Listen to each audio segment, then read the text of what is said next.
আচ্ছা, আগের দিনের ক্লাসে আমরা সেই স্ফেরিক্যাল মিরার অর্থাৎ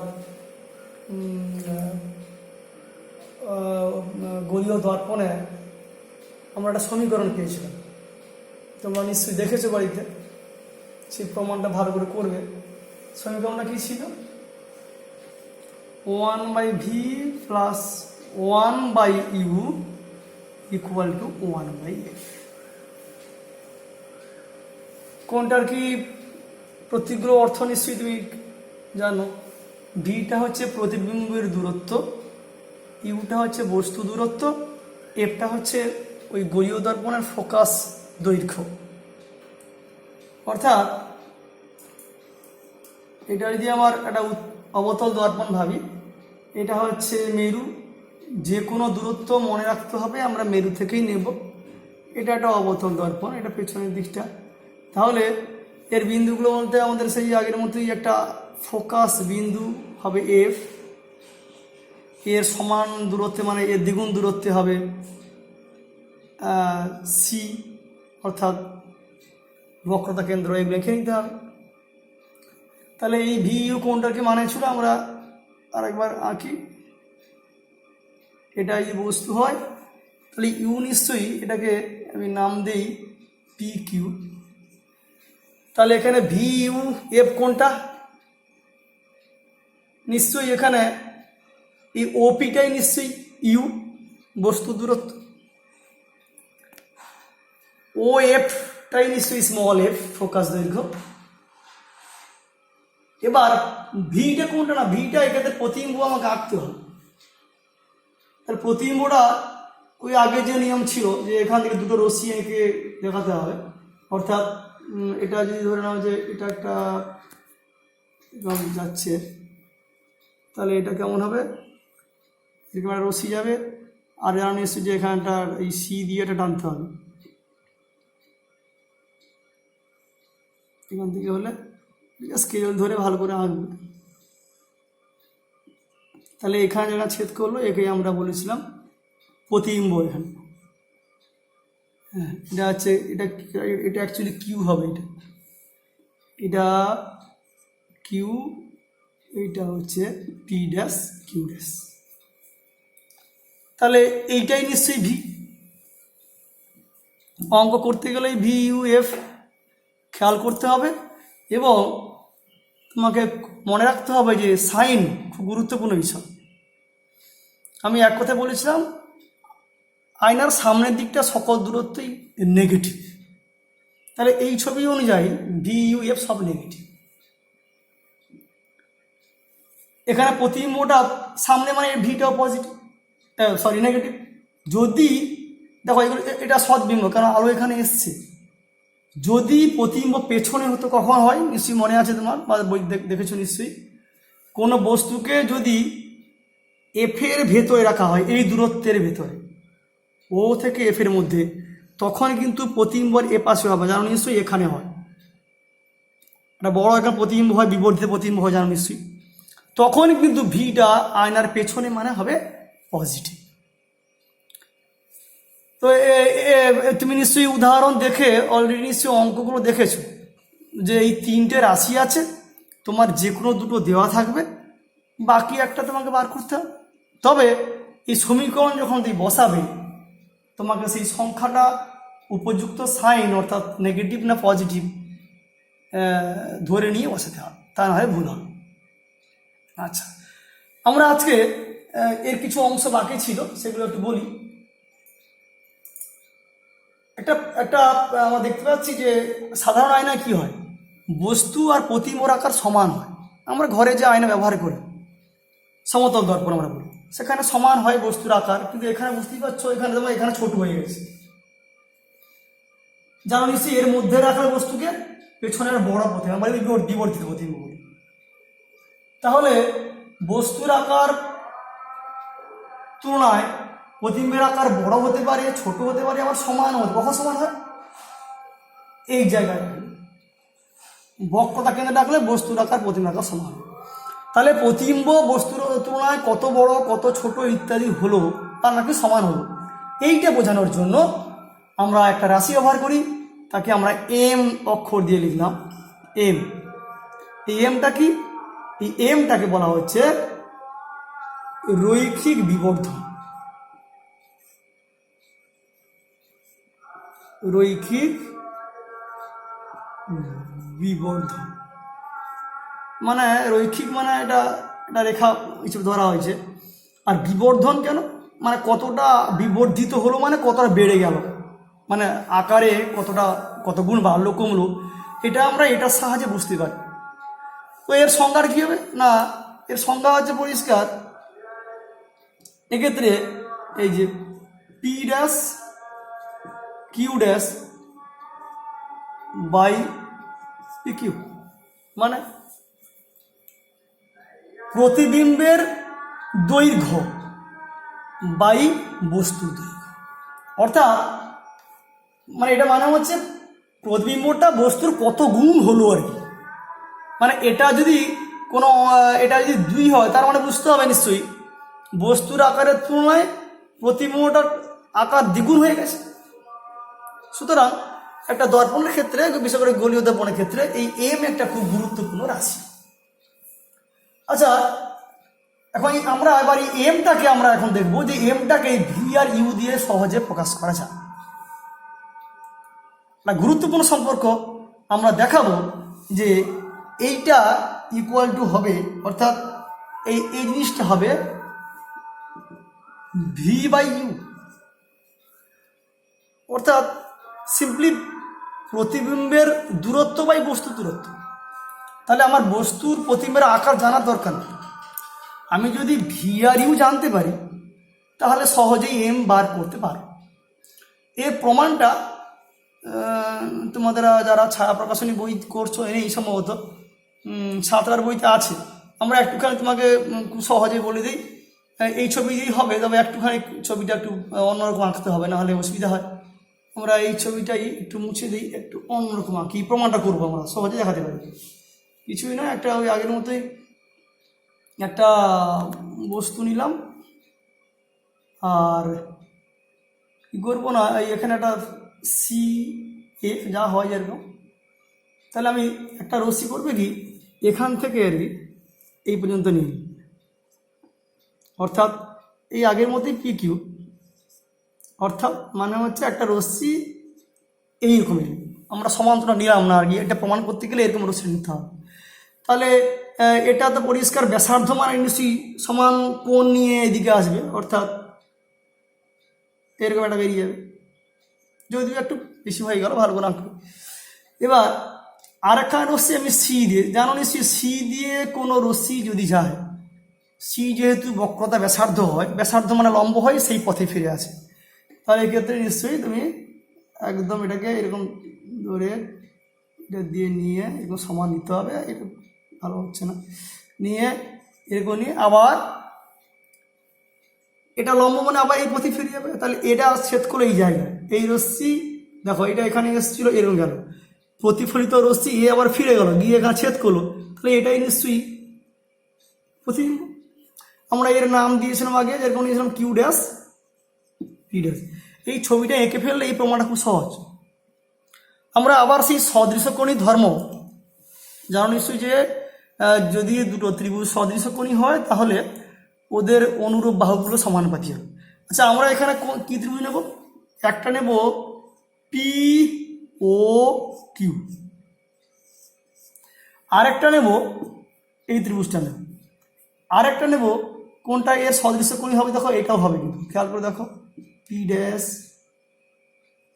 ও কিউ ড্যাশ, মানে এই ত্রিভুজটা আর এই বড় ত্রিভুজটা এরা সদৃশকোণী। কেন দেখো পরিষ্কার যে এই কোণ তো সমান, প্রতিফলন নিয়ম অনুযায়ী আপতন কোণ সমান প্রতিফলন কোণ, আবার এরা তো লম্ব মানে এই কোণটাও সমান, তাহলে বাকি কোণটা সমান নিশ্চয়ই। তাহলে এই দুটো ত্রিভুজের দেখতে পাচ্ছি যে এদের 3টে কোণই পরস্পর সমান, সুতরাং এরা নিশ্চয়ই সদৃশ হবে। তাহলে এই ধর্ম অনুযায়ী তাহলে অনুরূপ বাহু কোণটা তাহলে নেই, আমি এটা নিচ্ছি এখানে P dash Q dash by P Q, এইটা বাই এইটা, তাহলে এই ত্রিভুজের নিশ্চয়ই এর অনুরূপ বাহু দ্বারা কী লিখব? দেখো, তাহলে এইটার নিশ্চয়ই আমি যদি এই দৈর্ঘ্য এটার ক্ষেত্রে নিই, তাহলে এর অনুরূপ বাহু নিশ্চয়ই এইটা হবে। তাহলে আমি কি লিখব? ওপি ড্যাশ বাই ওপি, এই যে এইটা ও, এইটা আর এইটা। তাহলে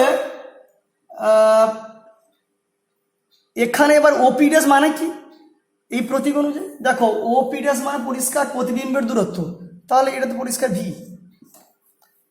ওপি মানে বস্তু দূরত্ব ইউ। বাহ, দেখো খুব সিম্পল প্রমাণ।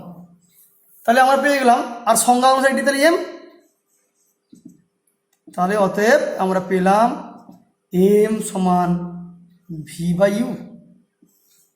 এটা, এই সম্পর্কটা অত্যন্ত গুরুত্বপূর্ণ, অঙ্কের ক্ষেত্রে এটা খুব লাগবে, কারণ অনেক ক্ষেত্রে আমরা বস্তু প্রতিবিম্বের আকার মাপবো কী করে, কিন্তু এইটা সহজে মাপা যায়। সুতরাং এটা এই সমীকরণটা এবং এর সঙ্গে এইটা, এই দুটো মিলিয়ে দেখবে এই চ্যাপ্টারে বহু অঙ্ক করা আছে যেগুলো লাগে। আচ্ছা, এই এম এর তাহলে গুরুত্ব, এম এর মানের দেখে আমরা প্রতিবিম্ব বড় ছোট কি করে বুঝবো? না, প্রতিবিম্বটা উপরে নিয়েছি, নিচে বস্তুর দৈর্ঘ্য, তার মানে নিশ্চয়ই যদি বড় দেখায় তাহলে এটা নিশ্চয়ই বড় হবে। তাহলে একটা ভগ্নাংশের ওপরটা বড়, তাহলে সাধারণ ধারণা জানা নিশ্চয়ই যে সেক্ষেত্রে নিশ্চয়ই ভগ্নাংশের মানটা একের থেকে বড় হবে। তার মানে এম যদি গ্রেটার দেন 1 হয়, তার মানে প্রতিবিম্ব বড়, এটা বড়, পি ড্যাশ বড়, তাই না? তার মানে নিশ্চয়ই প্রতিবিম্ব বড় হয়ে গেছে বস্তু তুলনায়, অর্থাৎ এক্ষেত্রে বলবো প্রতিবিম্ব বিবর্ধিত হয়েছে, অর্থাৎ বড় দেখাবে। এম যদি লেস দেন 1 হয়, তাহলে নিশ্চয়ই উল্টা ক্ষুদ্র প্রতিবিম্ব।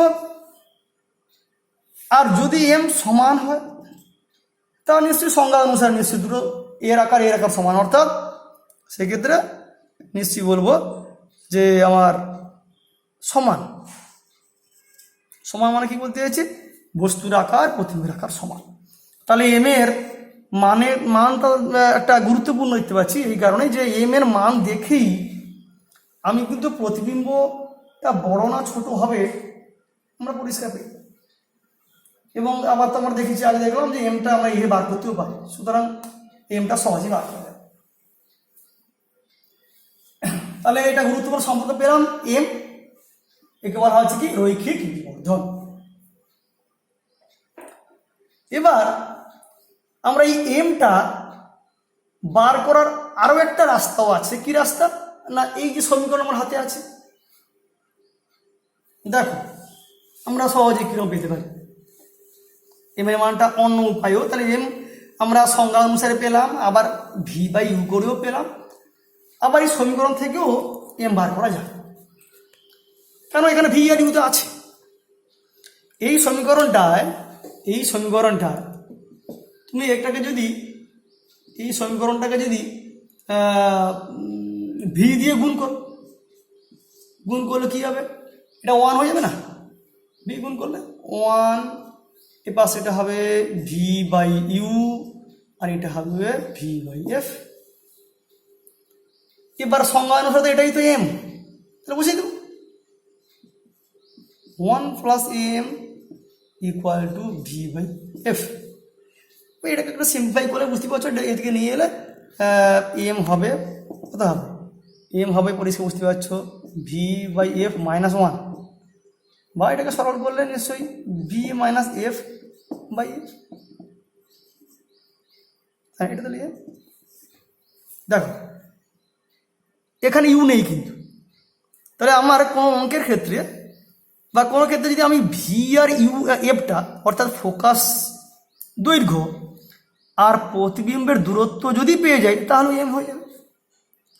আবার পরিষ্কার এখান থেকে আমি ভি দিয়ে গুণ করলাম, এটাকে যদি ইউ দিয়ে গুণ করি, দেখো এখানে 1 নম্বরটাকে ওই সমীকরণটাকে ইউ দিয়ে গুণ করি, কি হবে? পরিষ্কার এ পাশে হবে U by V plus 1 equal to U by F. V by U যদি এম হয়, এটা নিশ্চয় 1 বাই এম, তাহলে 1/m plus 1 equal two u/f, বা এখান থেকে এটাকে একটু এদিকে নিয়ে আসো, পক্ষান্তর করা যাকে বলে, u/f -1 হয়ে যাবে, বা এটা সরল করে কী হবে u - f/f। তাহলে এখান থেকে 1/m যদি এইটা হয় তাহলে নিশ্চয়ই এবার পরিষ্কার m তাহলে হবে, এটা উল্টে দিতে হবে f/u - f। দেখো তাহলে এটাও একটা m বার করার সমীকরণ ফর্মুলা। দেখো এখানে শুধু v আর f জানলেই হবে, আর এখানে u আর f জানলেই হবে। সুতরাং যখন প্রবলেম তুমি সলভ করবে দেখবে যে কোন দূরে দেওয়া আছে, যদি প্রতিমোদ দূরত্ব থাকে তাহলে আমি এই ফর্মুলা বসিয়ে দেবো, আর নাহলে এইটা। আর যদি এফ না হয় দুটো ভি আর ইউ, তাহলে এইসব ফর্মুলা তো আমার ছিলই। দেখো তাহলে এম নিয়ে এই সকল ব্যাপারগুলো আছে, এগুলো অঙ্কের ক্ষেত্রে লাগবে। আচ্ছা এম জানলাম, এবার আমরা আর একটা খুব গুরুত্বপূর্ণ সমীকরণ আমরা প্রমাণ করব। পরীক্ষার জন্য গুরুত্বপূর্ণ, এইচএস পরীক্ষা বহুবার পড়েছে, খুব কঠিন নয়, সাধারণ বীজগণিতের কিছু জিনিস করতে হবে, করলে এটা এসে যাবে। নিউটনস ইকুয়েশন, তুমি নিউটনের সূত্র পড়েছো, সূত্র বলতে অবশ্যই গতিসূত্র, প্রথম দ্বিতীয় তৃতীয় ছিল, সেই বাচ্চারা থেকে পড়ে আসছো, ইলেভেনেও ছিল ডিটেলসে। আমরা এটা করবো নিউটনের গতিসূত্র না, এটা হচ্ছে শুধু নিউটনস ইকুয়েশন। কি সংক্রান্ত না, আলোর এই গোলীয় দর্পণে প্রতিফলন সংক্রান্ত নিউটনের সমীকরণ, গতিসূত্র, নিউটনস ইকুয়েশন, এটা নিউটনস ইকুয়েশন। তাহলে এটা আমরা প্রমাণ করব, খুব গুরুত্বপূর্ণ একটা সমীকরণ, নিউটনস ইকুয়েশন। আমরা জিনিসটা সমীকরণটা আগে আনি, তারপর তোমাকে বলছি এটা গুরুত্ব কোথায়। আমরা শুরু করবো এই সমীকরণ থেকে, তাই সেটাকে 1/v প্লাস 1/u সমান 1/f। তো এখান থেকে আমরা ওই যেরকম সরল টরল করো আর কি, আমি এটা সরল করে এটাকে বর্জগ্রহণ করবো। দেখো কী হবে পরিষ্কার, এটা হবে নিশ্চয়ই ইউভি, আর উপরে নিশ্চয়ই হবে U plus V equal to 1/f। কোনাকুনি গুণ করবে, করলে কী হবে ইউভি, এটা গুণ করলে হবে ইউএফ প্লাস ভিএফ। এটাকে যদি বাম দিকে নিয়ে আসো, এই সব সাইন মানে সব মাইনাস, তাহলে আমি এখানে বাম দিকে নিয়ে এলে এগুলো সব মাইনাস হয়ে যাবে, আর এটা কী হবে 0। দেখুন সমীকরণ করো তোমরা সমাধান। এবার একটু আমরা একটা কৌশল নেব, উভয় পক্ষে একটা সমীকরণে আমরা একই সংখ্যা দিয়ে গুণ ভাগ যোগ বিয়োগ সব করতে পারি। আমরা এই ক্ষেত্রে এই ইকুয়েশন আনার জন্য উভয় পক্ষে মানে বাম দিক ডান দিকে এফ স্কোয়ার যোগ করব, অর্থাৎ এদিকে একটা এফ স্কোয়ার যোগ করলাম, তাহলে এখানেও একটা এফ স্কোয়ার যোগ করলাম, 0/f মানে এফ স্কোয়ারই হবে। এবার এটা করলাম কেন, দেখো এই যে বাম দিকের রাশিটা এলো, এটা কিন্তু এটা ফ্যাক্টরাইজ করে, অর্থাৎ উৎপাদকে বিশ্লেষণ। তোমরা সেই 7-8 করেছো, দেখো মানে দুটো করে আলাদা করে কমন নেব। দেখা যাক, আমি এখানে ইউটা কমন নিলাম, এই দেখো এখানে এই দুটো ইউ কমন নিলে কি হবে, বীজগণিতের সাধারণ উৎপাদকের মতো এর ভি মাইনাস এফ, এখানে দুটো এফ, দু জায়গায় এফ, তাহলে এফ কমন নেব, কমন কি হবে মাইনাস আছে মানে এখানে দেখো ভি মাইনাস এফ, আর ডান দিকে তো এফ স্কোয়ার। এটাকে নিশ্চয়ই কি হবে, উৎপাদকে তো তোমরা জানো এগুলো, এটা নিশ্চয়ই হবে ইউ মাইনাস এফ হয়ে গেল উৎপাদকে, আর ডান দিকটা আছে এফ স্কোয়ার। আচ্ছা এই যে ইউ ভি মাইনাস এফ তার ইউ মাই, এটার ঠিক কি দাঁড়াচ্ছে, এটা কি কোন দূরত্ব বোঝাচ্ছে দেখি আমরা। দেখো ভি মাইনাস এফ মানে ভি মানে এখানে এই বস্তু দূরত্ব, তাহলে এখানে একটা ধরো এখানে একটা এফ ছিল, আমাদের এখানে এফ ছিল, তাহলে ভি মাইনাস এফ মানে কোনটা বোঝাচ্ছে, নিশ্চয়ই এইটুকু, এটা ভি এটা এফ, তাহলে এইটা মানে নিশ্চয়ই এইটাই। তাহলে এটা কি মনে হচ্ছে যে এই ফোকাস বিন্দু থেকে প্রতিবিম্বের দূরত্ব, তাহলে এইটা মানে কি দেখো ইউ মানে হচ্ছে ওপি, সেখান থেকে এফ বিয়োগ মানে এইটা বিয়োগ, তাহলে নিশ্চয়ই এখান থেকে এই যে এই পর্যন্ত এইটাই নিশ্চয়ই ইউ মাইনাস এফ। সোজা কথায় তাহলে এটা মানে হচ্ছে আমরা দূরত্ব নেই তো মেরু থেকে, কিন্তু এখানে এই দূরত্বগুলো পরিষ্কার থেকে ধরা হচ্ছে মানে হয়ে যাচ্ছে ফোকাস থেকে।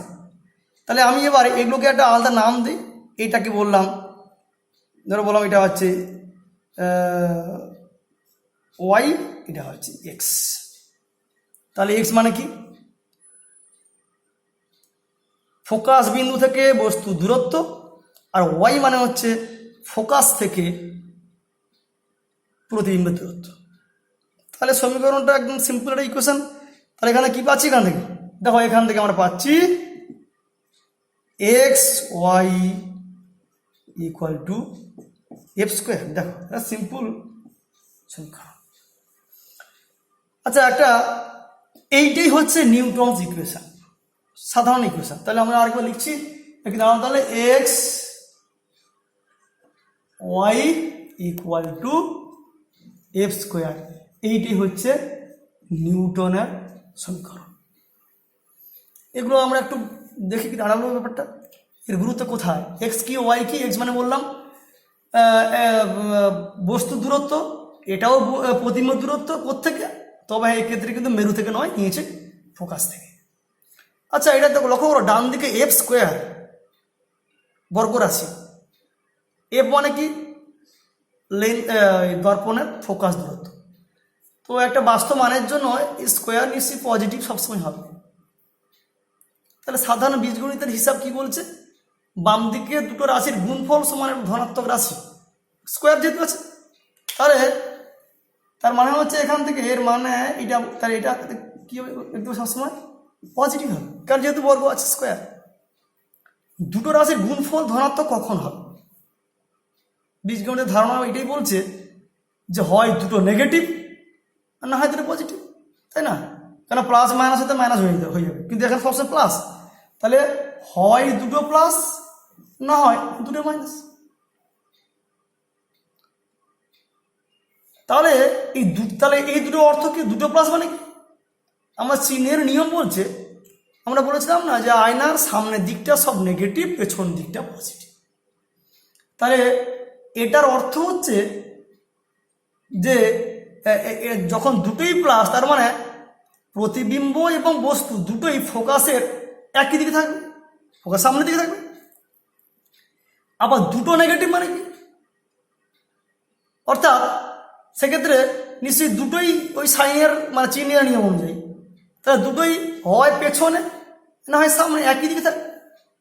তার মানে হচ্ছে, এর মানে দাঁড়ালো এটাই যে গোলীয় দর্পণের ক্ষেত্রে শুধু আমরা অবতল এঁকে দেখিয়েছি, উত্তর দর্পণেও তাই হবে, যে এটার অর্থ এটাই, এই যে গুণফল পজিটিভ, এর অর্থ দাঁড়াচ্ছে এটাই যে বস্তুকে যেখানেই রাখি না কেন প্রতিবিম্ব এমন হবে যেন বস্তু এবং প্রতিবিম্ব উভয়ই ফোকাস বিন্দুর একই পাশে, অর্থাৎ দুটোই এদিকে হবে, না হয় দুটোই এ পাশে।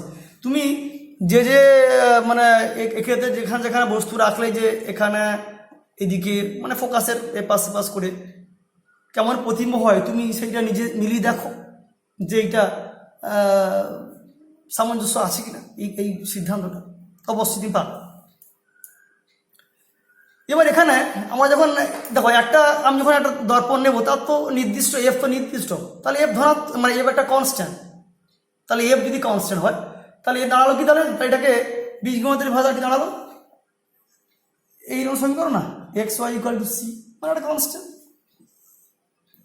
তো এটা এইরকম সমীকরণ কোন ধরনের লেখচিত্র নির্দেশ করে জানো নিশ্চয়ই, সবাই জানো, এরকম তোমরা পড়েছো, বিশেষ করে বয়েলের সূত্রে না, পিভি ইকুয়াল টু কনস্ট্যান্ট ছিল নিশ্চয়ই মনে আছে, পিভি ইকুয়াল টু কনস্ট্যান্ট, এই তো গুণফল ধ্রুবক মনেও আছে নিশ্চয়ই। এক্ষেত্রে পি আর বির লেখচিত্র কেমন ছিল? সমপরাক্ত। তাহলে এখানে তাই, তাহলে যদি এখানে আঁকতে বলা হয় যে নিউটনস ইকুয়েশনটাকে লেখচিত্রের সাহায্যে, তাহলে নিশ্চয়ই এটা যদি ওয়াই বলি, এটা যদি এক্স বলি, তাহলে নিশ্চয়ই যেরকম হয়, তাই না? আমরা কি বলি সমপরাবৃত্ত,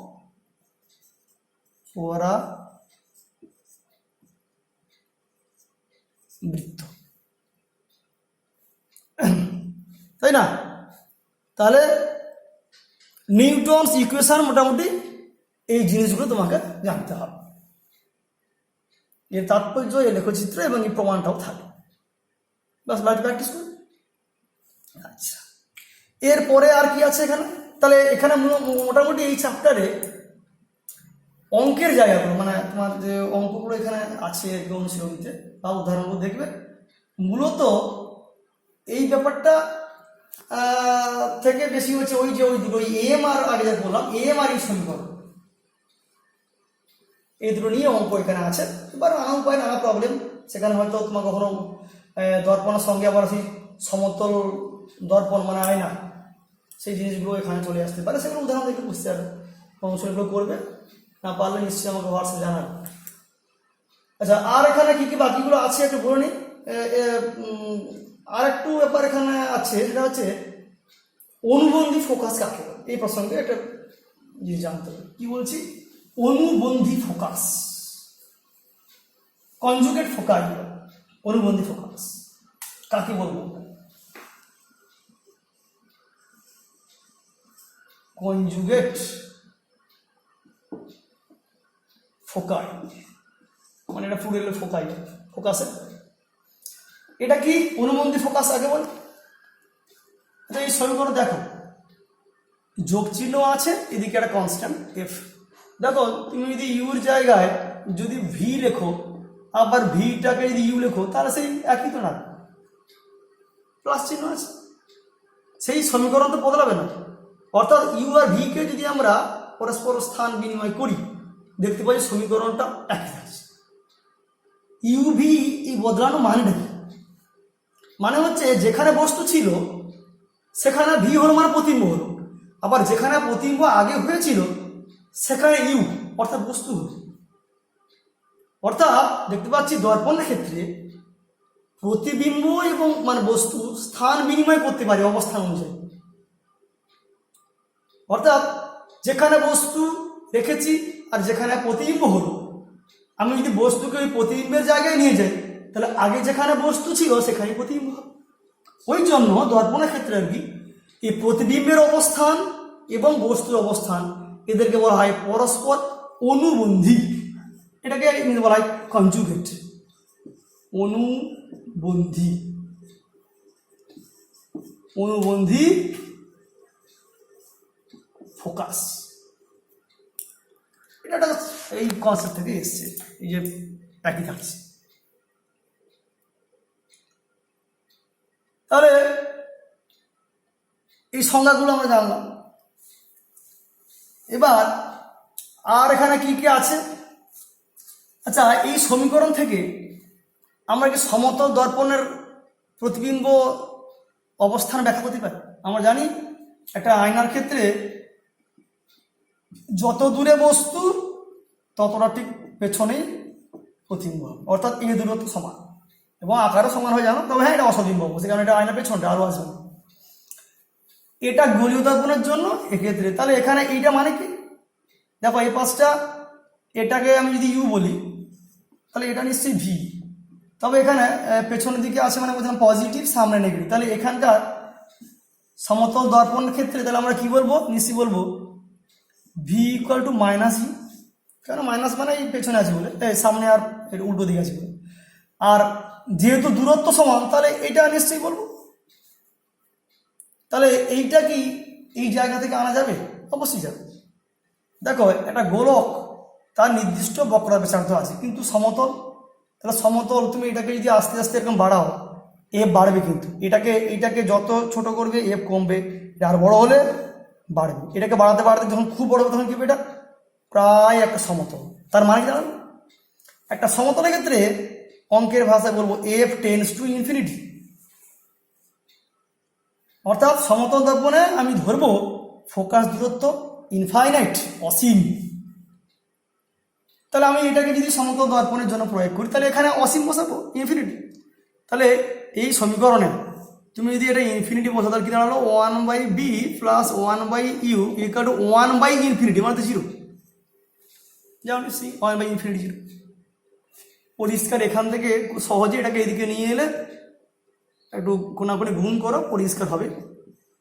দেখো তাহলে আমি যেটা বলতে চাইছিলাম, তাহলে দেখতে পাচ্ছি আমরা এখান থেকে সমতল দর্পণের বস্তু দূরত্ব আর প্রতিবিম্ব দূরত্ব যে সমান হবে আমরা এখান থেকে সহজেই এটা বোঝাতে পারলাম।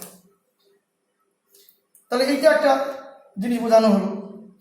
আর এখানে কি কি আছে, আর এখানে যেগুলো আছে ছোটোখাটো জিনিস, যেমন হচ্ছে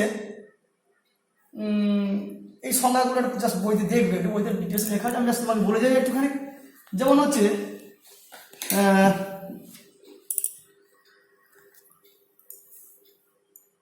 ব্যবহার, অবতল দর্পণ বা উত্তল দর্পণের ব্যবহার, ইউজ, এদের কি কি ব্যবহারগুলো আছে, ইউজেস। হ্যাঁ, অর্থাৎ ব্যবহারগুলো কি কি, তাহলে ব্যবহারগুলো কি কি না, ব্যবহারগুলো হচ্ছে মানে দর্পণ কি কাজে লাগে। আমরা দেখো এ প্রথম যেটা খুব গুরুত্বপূর্ণ আমরা সবাই জানি সেটা হচ্ছে ভিউ ফাইন্ডার। গাড়ির, স্কুটার হোক, মোটরসাইকেল হোক, বড় গাড়ি হোক, বা আমরা এমনি বলি লুকিং গ্লাস।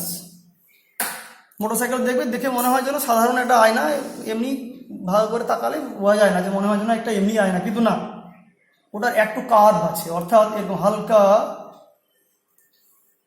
মানে এই বাইরের দিকটা উঁচু, তার মানে নিশ্চয়ই এটা কী দর্পণ হবে, এটা অবশ্যই উত্তল দর্পণ হবে। এইটা একটা ফ্রেমের মধ্যে বসানো আছে, আমরা সামনের দিকে দেখতে পাই। তাহলে মোটরসাইকেলের ফ্রেম মানে মোটরসাইকেল লুকিং গ্লাসে উত্তল দর্পণ থাকে কেন? আমরা সবাই জানি দর্পণের কারণ তো একটা চালক নিশ্চয়ই দর্পণ ব্যবহার করে পেছনে বস্তু দেখার জন্য। তাহলে যিনি ড্রাইভার তিনি চাইবেন যে পেছনে বেশি জায়গা যেন দেখা যায়, আমার আকার ছোট হোক, আমি যেন পেছনে বেশি জায়গা জুড়ে পেছনে কি আসছে অন্য গাড়ি বা অন্য বস্তুর অবস্থান জানার দরকার আছে। অর্থাৎ আমরা বলি ফিল্ড অফ ভিউ বড় হওয়া দরকার, বেশি হওয়া দরকার। তুমি যদি উত্তল দর্পণ জানো সবসময় বস্তু ছোট দেখায়, কিন্তু তার ফিল্ড অফ ভিউ অনেক, অর্থাৎ বস্তুর আকার ছোট কিন্তু অনেক বস্তুকে একসঙ্গে দেখা যাবে, অনেক জায়গা জুড়ে দেখা যাবে। এটা আমার দরকার। সাবধানতা অবলম্বন করতে গেলে সিকিউরিটির জন্য আমি চাইবো পেছনে যেন বেশি বস্তু দেখা যায়। সুতরাং এইটা করতে গেলে আমাকে উত্তল দর্পণ নিতে হবে। তাহলে মোটরসাইকেলের লুকিং গ্লাসে বা ভিউ ফাইন্ডারে উত্তল দর্পণ নিতে হবে। অবতল ব্যবহার কোথায় তো অনেক ব্যবহার আছে।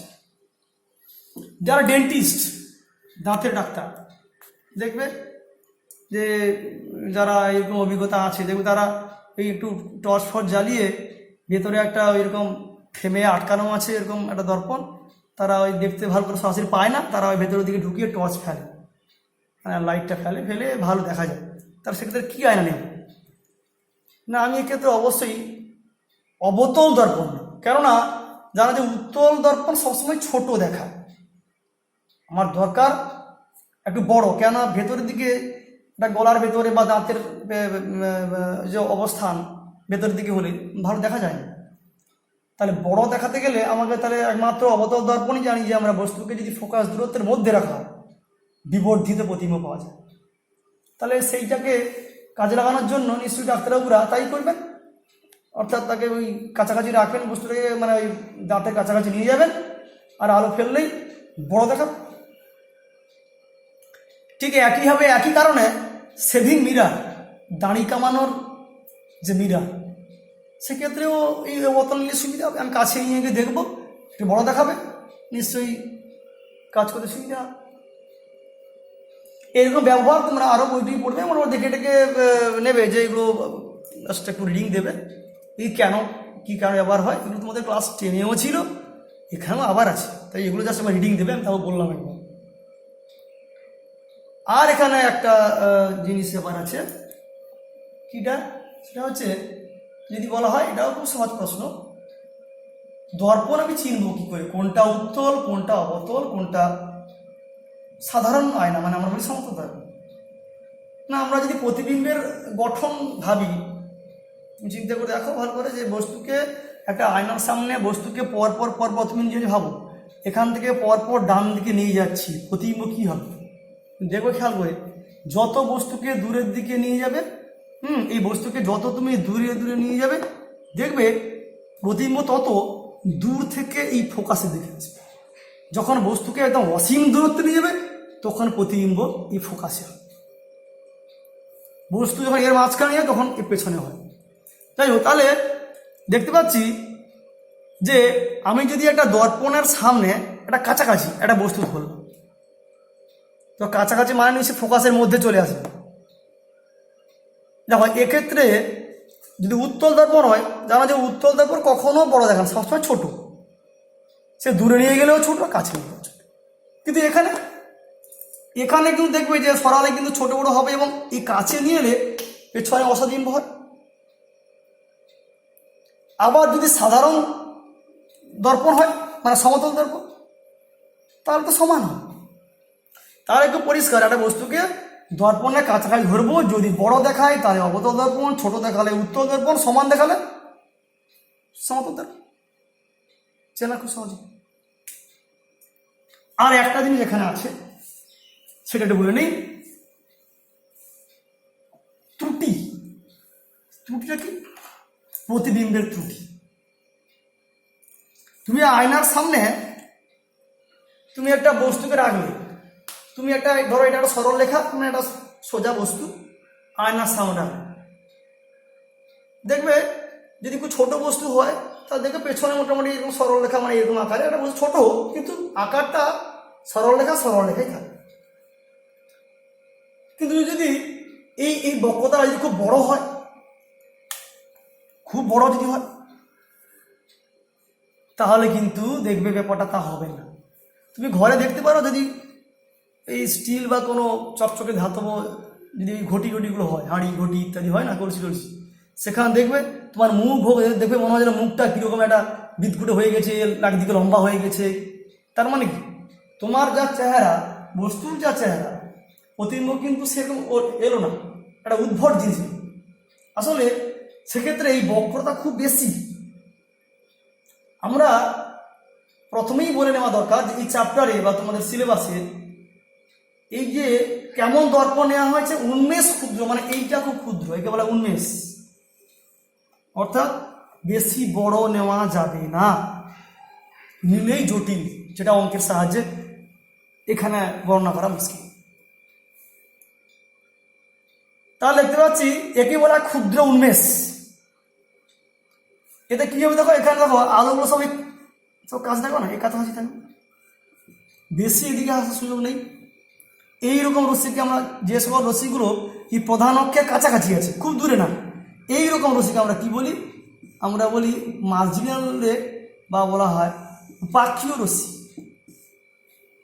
তাহলে আমরা কিন্তু এই পুরো চ্যাপ্টারে কিন্তু এটা কিন্তু ভেবে রাখতে হবে, ধরে নিতে হবে যে আমরা এই উপাক্ষীয় রশ্মি নিয়ে কাজ করছি, অর্থাৎ উন্মেষ ক্ষুদ্র। তাহলে বড় হলে কি অসুবিধা হবে না? প্রতিবিম্ব ত্রুটি, মানে প্রতিবিম্বটা ঠিক বস্তুর যথার্থ আকার দেখাবে না, একটু অন্যরকম হবে। দেখো কি হবে, কেন হয় না?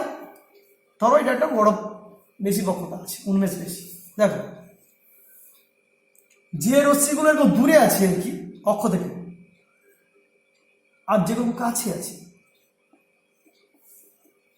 এগুলো সব কি রশ্মি নিয়েছি? সমান্তরাল রশ্মি। তাহলে আমার নিয়ম কি বলছে?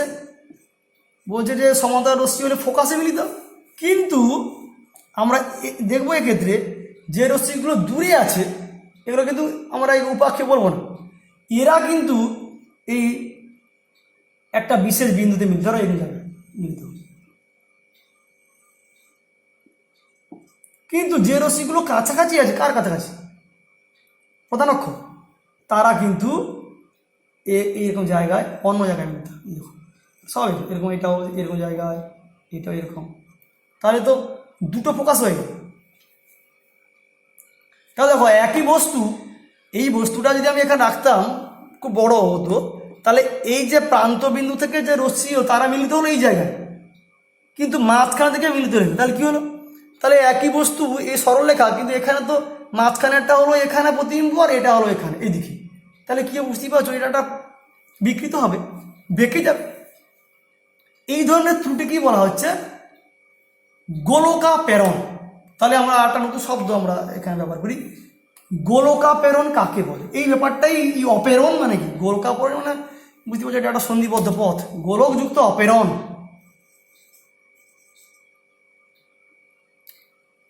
গোলকাপেরণ,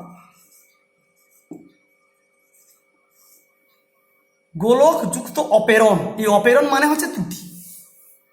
গোলক মানে এই যে বেশি গোলাকার হওয়ার জন্যই সমস্যা, অর্থাৎ উন্মেষ যদি বেশি হয় তাহলে দেখতে পাচ্ছি দর্পণের ক্ষেত্রে প্রতিবিম্ব কিন্তু বস্তু যথার্থভাবে প্রতিফলিত করতে পারছে না, মানে বস্তুর যে আকারটাকে ঠিকঠাক দেখাতে পারছে না, কোনো না কোনো ত্রুটি দেখতে পাওয়া যাচ্ছে। একেই বলা হচ্ছে গোলকাপেরণ। হ্যাঁ, একে আমরা বলি স্ফেরিক্যাল অ্যাবারেশন বা একেই বলা হচ্ছে গোলকাপেরণ। তাহলে এইটাকে কি করে দূর করব?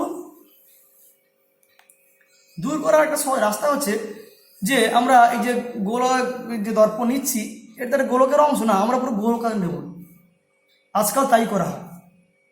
যেখানে খুব গুরুত্বপূর্ণ ব্যাপার আছে সেখানে কিন্তু এরকম গোলক না নিয়ে আমরা অধিবৃত্তাকার, ক্লাস 11 তোমরা নিশ্চয়ই অঙ্ক বইতে অধিবৃত্ত জেনেছো যে এইরকম একটা জিনিস হয়,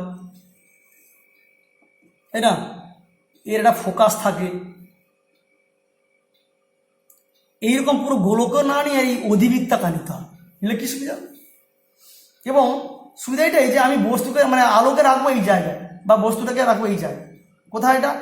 এটা একটা অবশ্যই ফোকাস। তাহলে কি হবে? ফোকাস একটা এমন অবস্থান, এমন বিন্দু, এখান থেকে আলো যেখানেই পড়ুক না কেন, যেখানে খুশি যেখানে যায়, এখানে যেরকম কি হচ্ছিল যে এই যে কাছাকাছি হলে একটা, এখানে একরকম, এখানে কিন্তু এর গঠনটাই এমন যে এই আলো রশ্মি যেখানে খুশি পড়ুক, এ কিন্তু এখানে পড়ার পরে একদম প্রধান অক্ষের দেখো এরকম সমান্তরাল এরকম এলো তো এখানে এইরকম যেখানে খুশি দেখো। আবার এখানে তাহলে আমি সমান্তরাল রশ্মি মানে এর অর্থ কি? অনেক দূর যাবে, কোথাও তা ছড়িয়ে যাচ্ছে না। তাহলে আমাকে এই ধরনের গণ্ডগোলটা তাড়ানোর জন্য আমাকে এরকম অধিবৃত্তাকার গোলীয় দর্পণ নিতে হবে। এই প্রসঙ্গে একটা খুব সহজ উদাহরণ দিতে পারি, সার্চ লাইট। জানো নিশ্চয়ই যারা একটু নাইট গার্ডটার থাকে তারা টর্চ, বড় টর্চ রেখে গেছে না, তাকে বলে সার্চ লাইট। এবং সেই লাইটগুলো দেখবে একবার জ্বালিয়ে দিলে বহুদূর পর্যন্ত আলো যায়, অর্থাৎ অনেকটা দেখা যায়, ওদের সুবিধা হয় রাত্রিবেলা। তুমি যদি সাধারণ যদি দেখবে তাহলে টর্চের যদি গঠন দেখো, সামনে কি আছে, বাল্বটা বসানো আছে, একটা এরকম এর মতো আছে ভেতরে একটা ফ্রেম, এখানে এরকম বাল্বটা বসানো আছে, এরকম জায়গায় বাল্বটা বসানো আছে।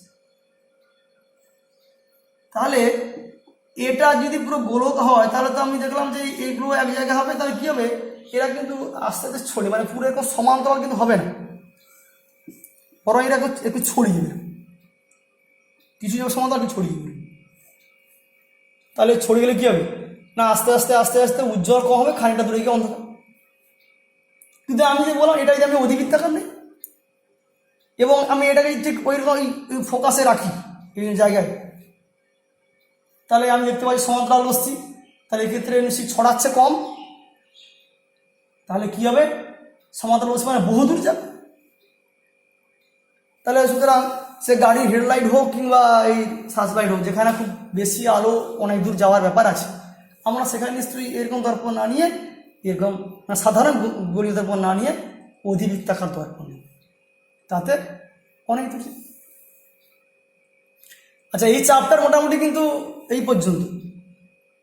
তুমি এবার বই ডিটেলসে পড়বে, পড়ে দেখবে তোমাদের যে বই ফলো করো না কেন, দেখবে সেখানে হর্স বলে একটা অংশ আছে, হায়ার অর্ডার থিঙ্কিং স্কিল, অর্থাৎ একটু অ্যাডভান্স কোয়েশ্চেন আছে।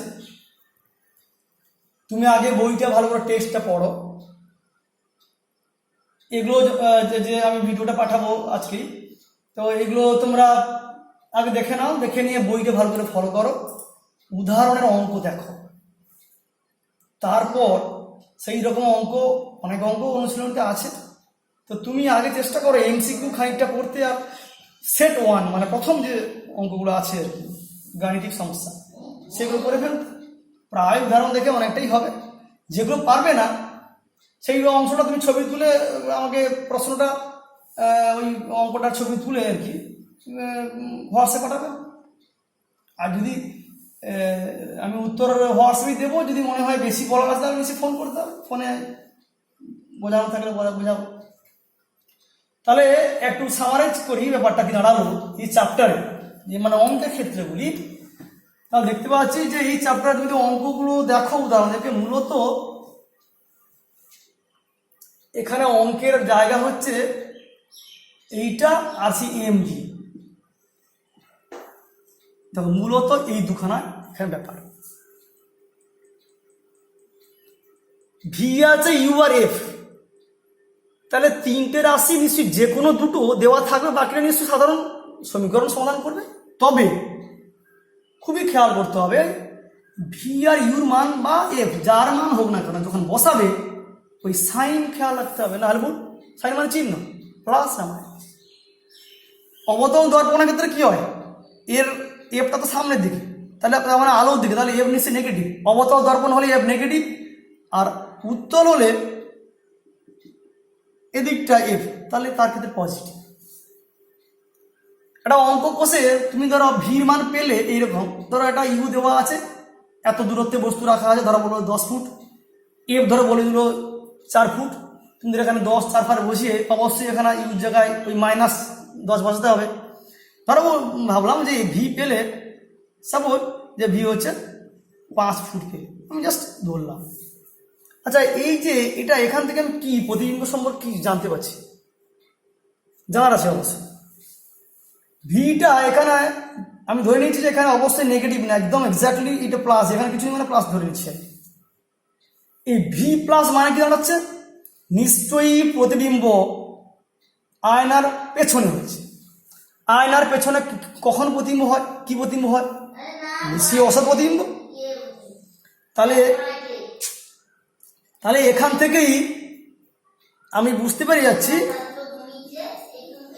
যে এই ভি সাইন দেখেই আমি বুঝতে পেরে যাচ্ছি। যদি নেগেটিভ হতো তা নিশ্চয়ই সামনে আছে বুঝতাম, অর্থাৎ আর সামনে মানে কি, তার মানে সেই সদ্বিম্ব। তা দেখো এই অঙ্কগুলোর জন্য সাইনটা খুব গুরুত্বপূর্ণ। আর সেই সঙ্গে সঙ্গে এম থেকে মানে এই ফর্মুলা দেখে হয়তো এম মানতে হয়, ভি ভি সমান এম ইন্টু ইউ হবে, এখানে বসিয়ে দিতে হবে। অঙ্ক প্রবলেমগুলো যখন তুমি দেখলে বুঝতে হবে এরকম জিনিস করতে হবে। তুমি দেখো, দেখে বুঝে সাইনগুলো ঠিকঠাক খেয়াল করে অঙ্কগুলো করো। আর এখানে দেখবে ছায়া প্রকাশনী বইতে মাঝখানে পরিচ্ছেদ সংক্রান্ত যে প্রশ্ন দেওয়া আছে এগুলো ইজি পড়ে, মানে থিওরির জন্য, সেগুলো ভালো করে বুঝে করবে। তোমরা সেগুলো পারলে লিখবে, লিখে আমাকে এমনি একটা ছবি তুলে হোয়াটসঅ্যাপে পাঠাতে পারো, আর না হলে এমনি যদি কোনো অসুবিধা হয় আমাকে বলবে। হ্যাঁ এইভাবে এগো, দেখা যাক। যদি কোনো অবশ্যই তোমরা কিন্তু এমনি এখানে সরাসরি আমরা পাচ্ছি না, মানে তুমি ঘরে পড়ে থেকে গেলে কিছুই করলে না, তাহলে যেন না হয়ে যায়।